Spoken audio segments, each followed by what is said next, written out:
All right. Well, hello, everybody. It's great to be here. I appreciate the consideration of the topic. There's a lot to share here, so I won't waste too much time on introductions. But as Jacqueline said, I'm with NAR, and based here in Chicago. I heard you all talking about weather. We're in like some crazy pea soup fog right now, so hopefully no technical difficulties on my end. But if there is, then it's some horror movie level fog. So please.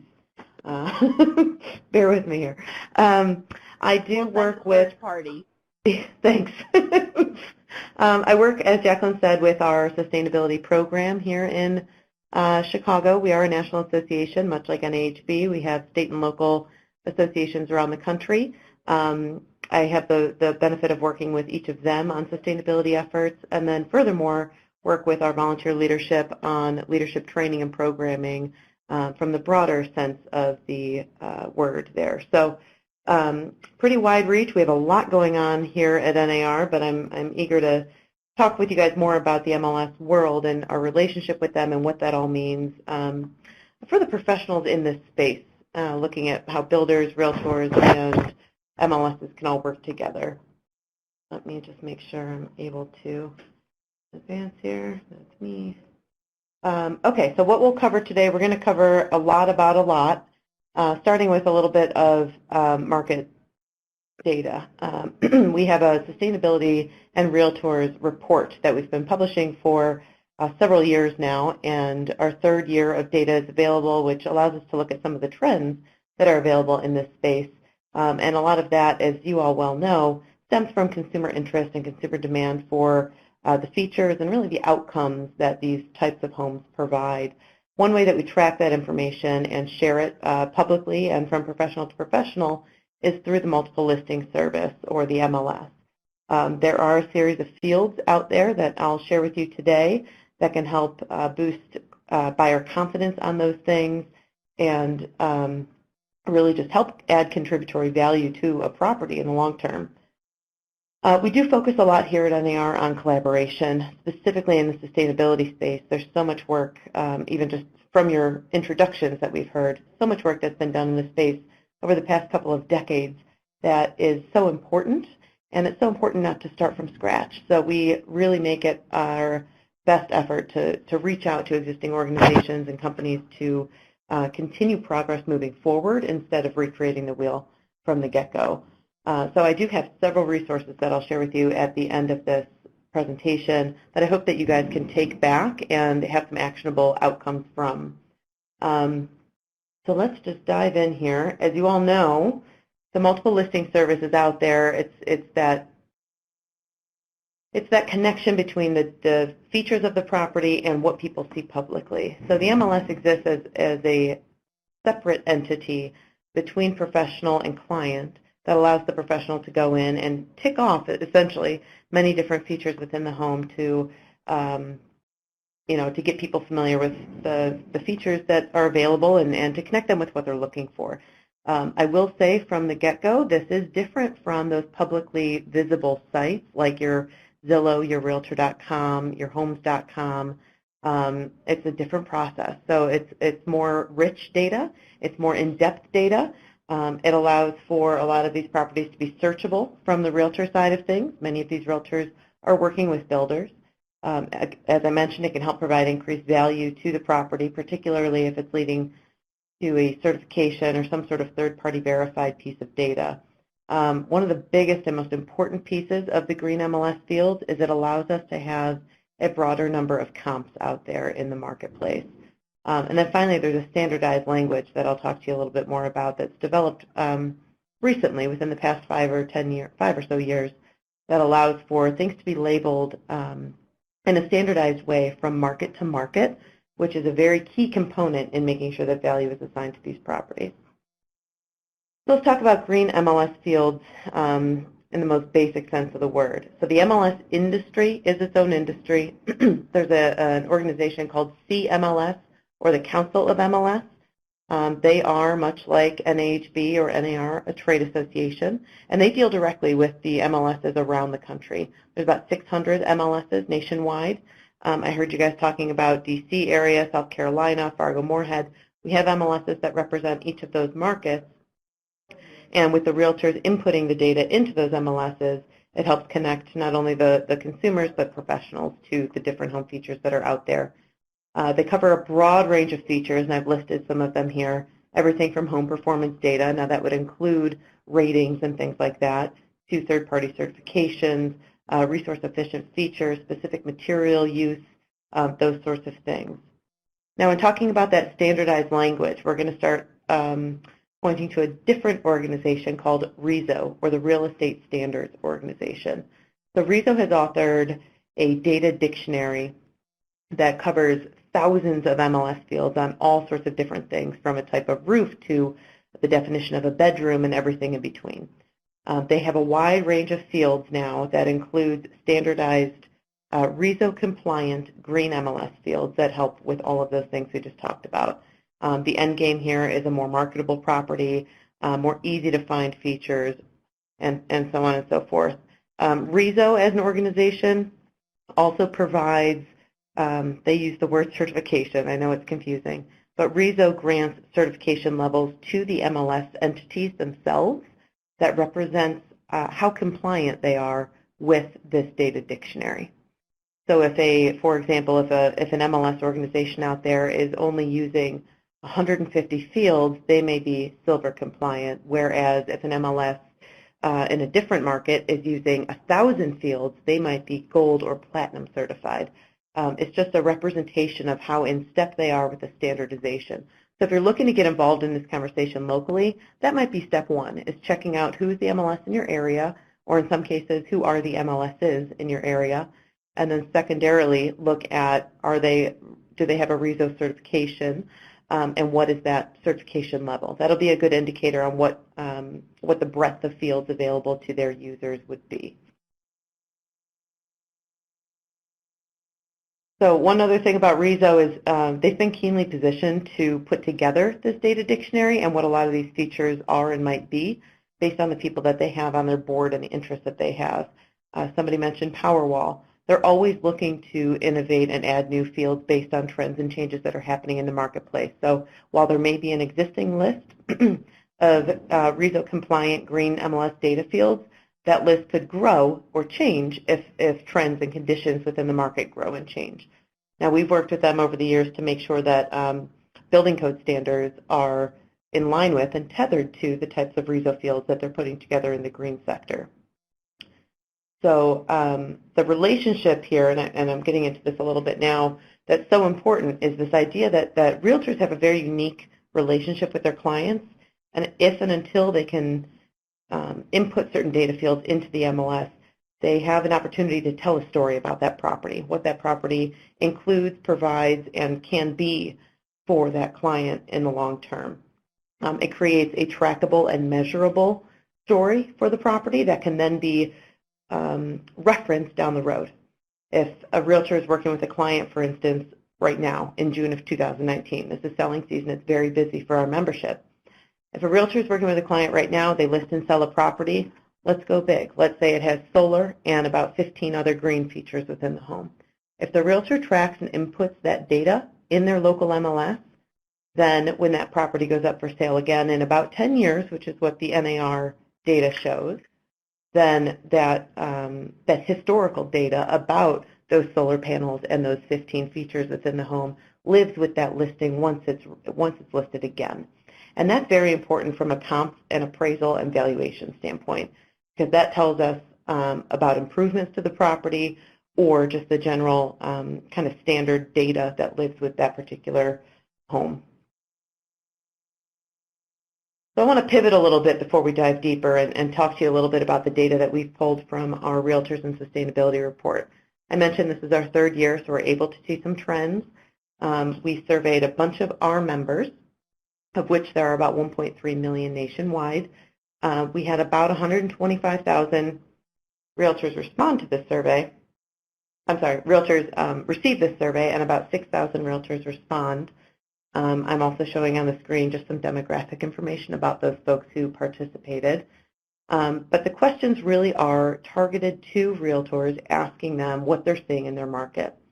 The one thing I like to share here is asking realtors whether or not their consumers are interested in the topics of this survey. And you'll see there toward the right-hand side, there's somewhat and very interested, and that totals about 59%. That's a significant portion of consumers that are vocal enough about their concern with the benefits of a high-performance home that the realtor notices and can convey it in this sort of survey result. That's a good jumping-off point, so we'll dive a little bit deeper here. We know the consumers are seeking the benefits or the outcomes of these types of homes. So what are some of those benefits? Solar panels are rampant in and around every market. I'm sure you guys have seen them in all different scenarios. Illinois, where I'm at, they're starting to pick up. We're starting to offer more incentives, and we're seeing greater adoption of solar panels on residential properties, which is exciting. But this number on the left-hand side, asking realtors if they've seen solar panels in their market, is 83%. That is excessively high. And it's actually been increasing year over year. 83% is 3% increase from the 2018 data.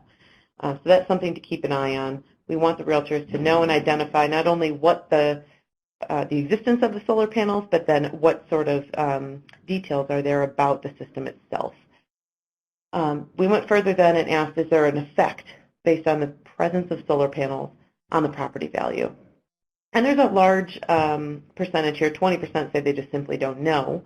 But there is a pretty split response here between an increase in value and no effect at all.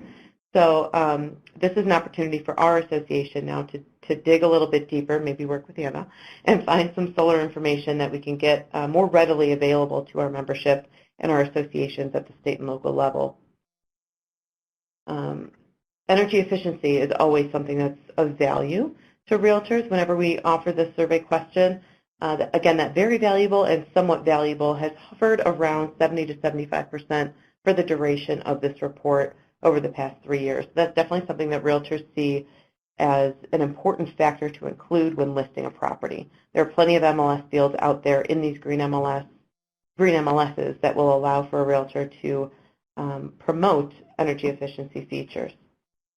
This is where things get a little different. So we asked realtors if there are MLS data fields available in their market. I will say this is a bit of a trick question because of those 600 MLSs nationwide.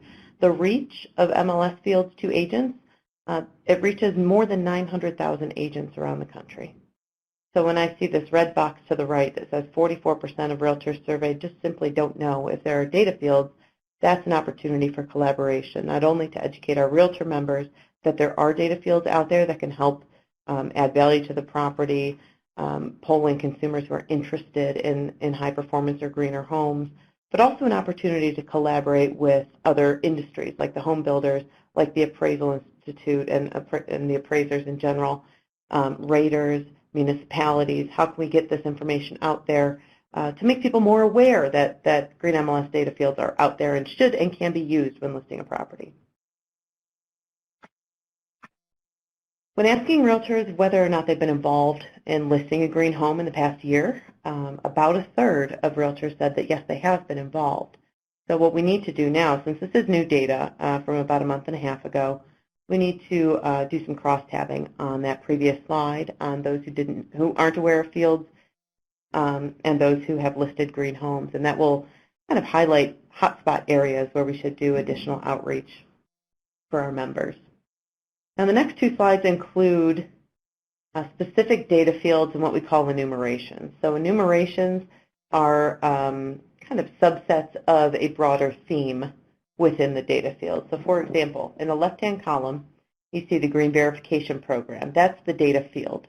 If a realtor were listing an NGBS home, for instance, they would select the Green Verification Program, and they would find a list of examples that have been turned on or activated from their MLS. This is where the builder's involvement is so critical, because if the MLS has turned on data fields, it's possible that they've turned on Green Verification Program, but they're only listing Energy Star Home and Lead Home, instead of a full list of Green Verification fields that are available. And you'll see as we move down this list, what you're seeing here is an actual chart that the MLS receives explaining what each data field is exactly, what it covers, and then some of the examples that could fall beneath it. The examples are not all inclusive, I should mention, It is just an example of data that would be available underneath that enumeration.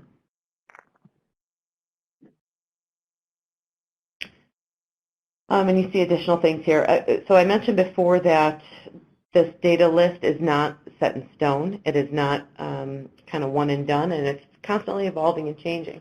Sometimes that means adding additional data pieces to the data field on the left, and sometimes that means creating a full new data field that would accommodate something maybe like a power wall that doesn't quite fit in the existing data field set.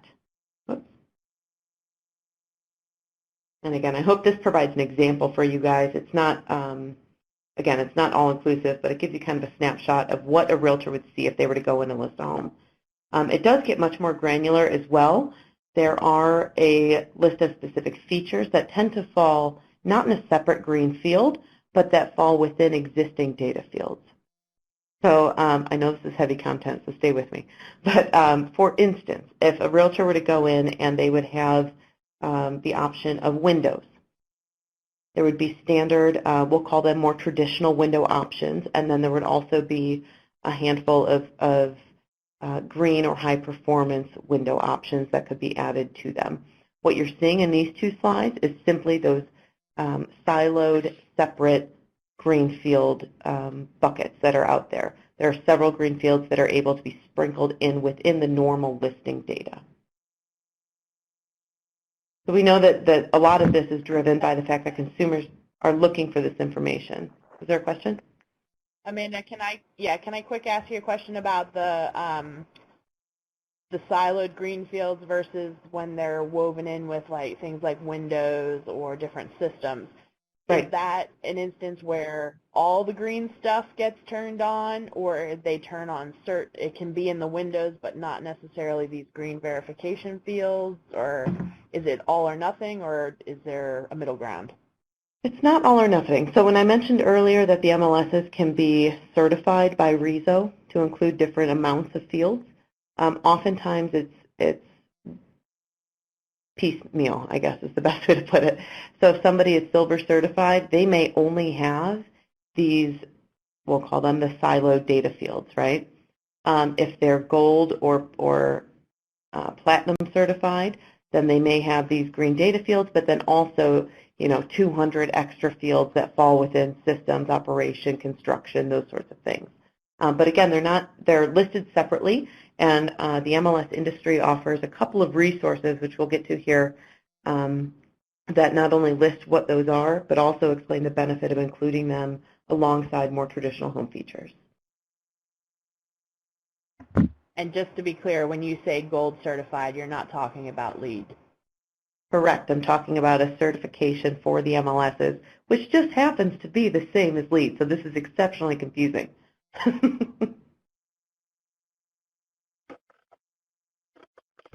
Great. Thank you. Sure. So we know that the home buyer preferences are what's starting to drive this a little bit, and people, our members at least, the realtors are hearing that people are trying to find and locate homes with green features, but they aren't able to. What we've noticed maybe in the past 5, 7, 10, 12 years is that when a realtor gets a property that's a green home, we'll say, what they'll do is instead of pulling out these specific data fields during the listing, they'll type in a description in the description box, the description field in the MLS. Now the problem with that is, even though when a consumer can view that listing, they're able to see that information written out, that information is not searchable to other agents and other MLS users. Data within that description box in an MLS cannot be searched or filtered in the majority of the MLSs. So that's really doing a disservice to the realtor, the builder, anybody who's involved in that project, not putting all the information about the home performance factors into the hands of the potential client. So we asked realtors, so what features are people pushing on? What are they asking about? And overwhelmingly, year after year, the data shows that comfortable living space, location, proximity to places that people want to go, and fenestration of some kind tend to be the top areas to focus on. Quickly behind all of those is the the overall operation costs of a home. So consumers are becoming more acutely aware of how much money they are spending after the home purchase process, which is really opening the door for realtors to want to use fields more and more. Something I'll say right now is the operation component of this conversation really broadens in the MLS world because it doesn't always necessarily need to come in through a manually entered field. MLSs also have several initiatives technologically that are pulling data automatically from places like utility companies or third-party verifiers to auto-populate fields within the MLS. One example of that is here in Chicago. Cook County has an ordinance that allows sellers to opt in to share their annual utility costs. And the way that they do that is during the listing process, they check a box, they sign their name, and then when the home is listed, it will say annual utility costs equal $992. Now, whether or not that amount is good, bad, high, or low compared to the square footage of that house, the fact that that data is included often helps those properties move faster and sell for a premium. It could be $9,000 a year for a 1,000 square foot house. It could be $20 a year for a 1,000 square foot house. But the fact that the consumer knows going into the process helps that property move faster. This is saying that people are hungry for data. They want the more information they can get on a property, the better, which makes Green MLS fields really uniquely positioned to help move this market forward in a meaningful way. So the more MLSs that we can get, not only to implement the fields, but activate a large number of those fields is very important. We're not far from that. The bigger piece of this is how can we get realtors to make sure that they're utilizing those fields when they go to list a property. And I would say that's where you all come in, getting that collaboration between your members and NAR members to sit down and say, okay, what are we working with here? What are the features within this property that we need to highlight, and how can they be conveyed during the listing of the property? That will allow the realtor to really do their due diligence, sit down and go through each of these fields and enumerations to find the appropriate combination of data. Amanda, this is Anna. I have a quick question just before you move on. Just out of curiosity, for those types of auto-populating with the MLS, for example, the one in Chicago, do you know if usually the utility fields display, a dollar amount like you made as the example, or does it also include kilowatt hours used? So the Chicago example is a dollar amount, but that sort of auto-pop can change based on the MLS. I mentioned there's 600 MLSs. There's far more utilities out there. Yeah. But even if it's not working with the utility, some MLSs have what they apply to what they call a green button initiative.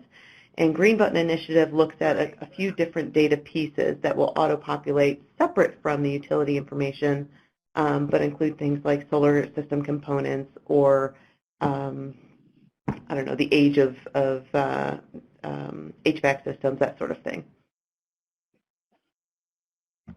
Well, thanks. Sure.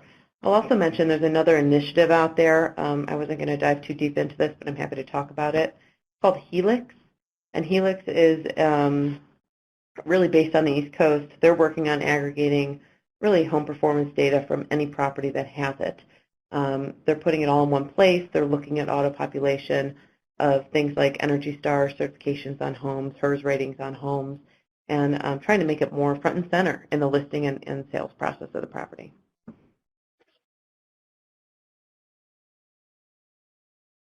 So this is something that I share with our members and our volunteer leaders quite often because I think the inverse of this is jarring.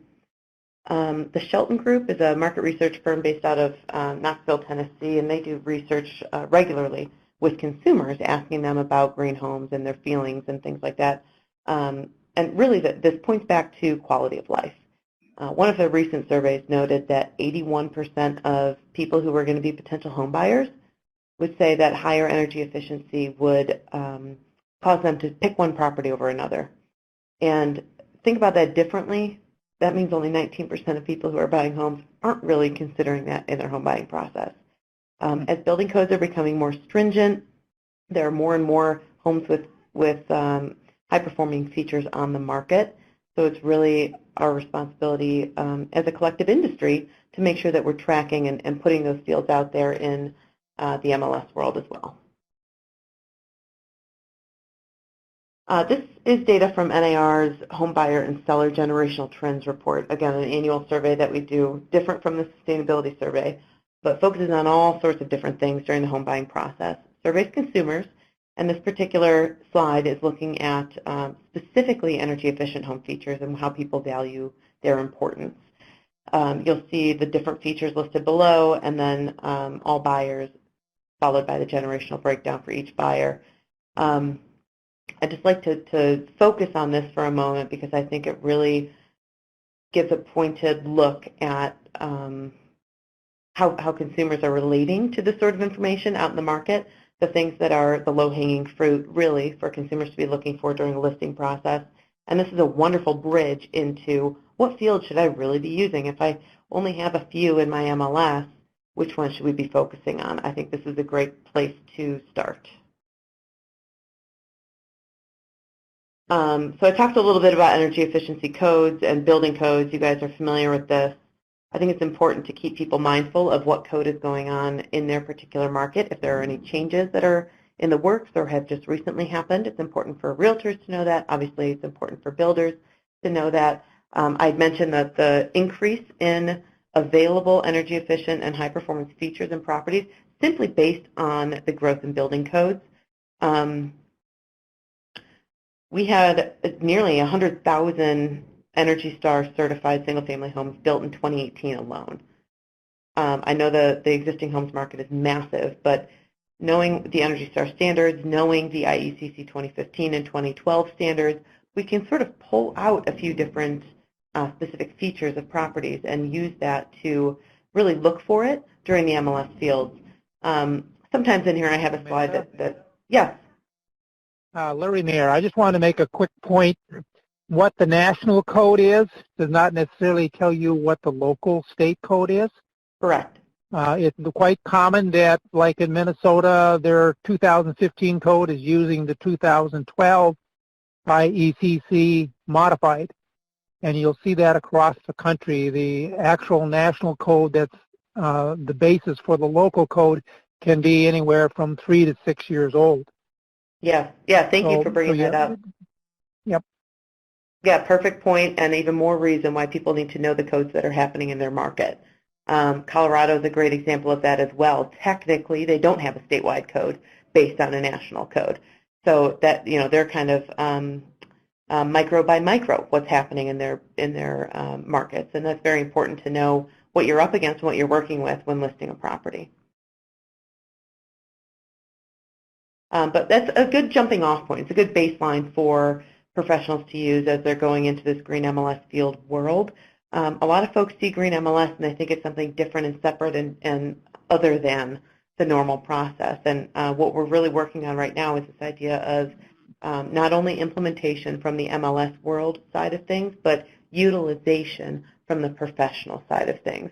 And I think there's a good chance that folks who are aware of what the building codes are, who are selling new construction, or who are listing new construction, can take some of the features from the known features from that current building code in their market and check off some of those low-hanging fruit data fields in their MLS. So knowing those differences is really very important, and knowing how deep you can go and how much information you can provide to other professionals, appraisers, and consumers is key in this. And again, what it allows is for comps to be made available. So we know that homebuyers love third-party verified data. It instills extra confidence in them. We know that better data with the properties allows for better long-term stories that the properties can tell next time they're listed. And we also know that verified data made available to appraisers can help improve the number of comps on the market, helping to really increase the momentum down the road for these types of homes. I always like to include this information. This is about premiums, all these different studies that have been done. These are what I call the greatest hits. They're some of my faves. They cover a wide range of things, from green certified homes to green renovations to LEED certified homes, Energy Star, all sorts of different components in there. There's that Chicago data, the last one here on this slide. 25 fewer days on the market. So just for having that data in there, good or bad. I'm going to pivot again over to some resources. I want to go through some of these, and there's two in particular that I would strongly urge you guys to take home with you and dig into. Fair warning, they're heavy. There's a lot in there, but it's a good starting point, and of course I'm available if you want to talk further or have questions. But the first one I'll talk about here is the Home Energy Information Guide, and on the bottom of this image here you'll see all sorts of different logos. The left one there, leftmost, is the Council of MLS that I talked about. So it's the Council of MLS, our own internal CRT labs, which has since disbanded, but Department of Energy has been a part of this, and Department of Energy works closely with the Real Estate Standards Organization, and then of course NAR. And this is gosh, probably like a 30-page document. Focuses on two different audiences. Number one, it tries to engage the real estate audience to help them understand how energy information really directly relates to the home buying and selling process. And then the second piece, the second half of the guide really focuses on MLS staff, so the people who are doing all the technical turning on and off of fields and updating data and pulling reports and all that kind of stuff, walking them through A, what's out there, B, how to get it started, and C, how to keep monitoring and managing and finally measuring the effect of these fields in their market. Now you may find, as you're starting to talk with your MLSs, that some of these folks have implemented fields in the past, didn't see good results, and so they took them away. So that's one of our challenges right now is folks who did this maybe in 2009, which was 10 years ago, didn't see direct effect on it over the first 12 to 18 months, so they removed the fields. So right now we're working with CMLS to get those folks to reactivate those fields, give it, go through this implementation guide process, and then monitor and measure it long term again. Again, the market has changed a lot. The available fields have changed a lot. The auto population scene has changed a lot. There's a lot of new opportunities out there. You can find this resource at councilofmls.org/research. And in fact, if you go there, you'll see just about all of these. That's kind of where all of our stuff is being housed now. CMLS has this quick start guide to green fields. So I know some of you are probably very eager to know what is what in every area of the listing. This will show you that. What are some of the existing fields and lookup values for the particular features in a home? What are some of those things that are added to more traditional data enumerations within the MLS? This will list all of those for you so you can kind of get a better feel of what's available. The AI Green Addendum is the supporting cast to this MLS conversation because this allows the appraiser to come in and verify all of the MLS components that have been marked during the listing process. That helps with that whole value equation.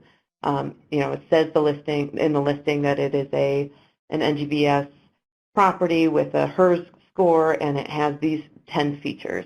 Can I go in as an appraiser and validate and verify that that is the case?